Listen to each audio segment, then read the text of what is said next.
This is Halloween pumpkin scream in the dead of night. They all float down here. Hello everyone and welcome to day 3 of Terrorthon, The Depths. We cover a lot of things in Terrorthon. Horror movies, horror music, horror games. But the real horrors are right out there in the real world. We did a video on sharks last year, but there are other much more horrifying creatures in the ocean, especially in the depths of the ocean, which is the subject of today's video. It must be said that we don't even know everything that's down there until some of the equipment gets better, but I'd just like to highlight some of the more monstrous and hideous creatures that are lurking in the depths of the ocean right now. Starting with the ghost shark here, also known as the chimera, the ratfish, the spookfish. It has many different names, but I'm sure no matter what you want to call it, you'll agree it's absolutely horrifying. As opposed to more common sharks which can replace any teeth that fall out, the ghost shark has a permanent tooth plate fused to its skull, and it's usually seen at depths of about 1600 feet. Next up we have the colossal squid, which isn't quite as big as the kraken from Pirates of the Caribbean, but it's not too far off, I'm sure you'll agree. They're found at depths of 1,000 meters or more and are, unsurprisingly, the largest squid species of them all. The largest one ever discovered was 10 meters in length and weighed 450 kilograms. It normally feeds on other squids, not humans, thank goodness, and is eaten by sperm whales, and the beak of the colossal squid is so sharp that it can actually puncture the sperm whale's skin. Next up is something called the flying spaghetti monster, named after the satirical internet deity, also called flying spaghetti monster. It's not actually one fish, it is a colonial organism of zooids, and luckily they are harmless to humans, but they can be found at any depth they want. Absolutely disgusting. Next we have what's called the goblin shark. This has to be the ugliest or scariest fish in the sea in my opinion.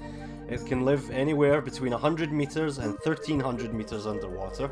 Its jaws extend when it's feeding as if it wasn't horrifying enough.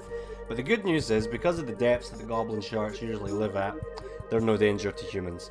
And they're not fast swimmers, however, they are very good ambush predators, so I still wouldn't get too close to one. Next we have the barrel eye, which looks like a fucking Martian, as I'm sure you'll agree. They live between 400 and 2500 meters, and as you can see from the pictures here, they have a transparent head. And they're one of the most recently discovered species of fish in 1933. And to add to the sort of Martian alien look of these creatures, they can actually hover in place without having to swim whatsoever. I think that's really creepy personally. Next we've got the giant isopod. Now I've eaten something quite similar to this in Australia.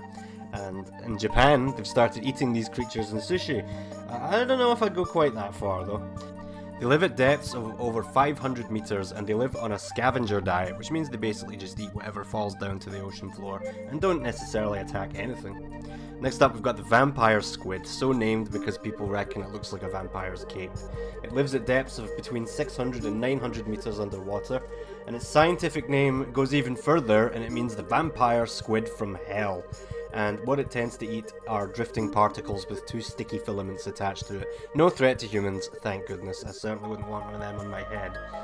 Next up we've got the frilled shark, which lives between 500 and 1500 meters. It looks a lot like an eel. It's sort of like half eel, half shark, and it's got some of the freakiest looking teeth I think I've ever seen in my life. And speaking of the teeth, they are just as deadly as the great white shark, so you do not want this thing biting you. It also swallows prey whole, just to add to the nightmare fuel. And it can reproduce via internal fertilization, so they don't even need to have sex to have babies. Pretty horrifying. Next up we've got the lamprey, which is actually quite a well-known creature, but just look at those teeth, man. Like, I wouldn't even believe this thing was real if I was looking. I'd think it's some kind of freaky nightmare fuel meme, but no, this thing's real. It can live at depths of up to 4,000 meters, 2.5 miles underwater, and it drills into fish with these sharp teeth, and it can drill straight through the flesh and out through the other side. And for a long time, up to the present day, these lampreys have been the delicacies of the elites. No thank you, that looks like something that should be eating me rather than the other way around. And finally, of Finding Nemo fame, we've got the anglerfish, quite a well-known one.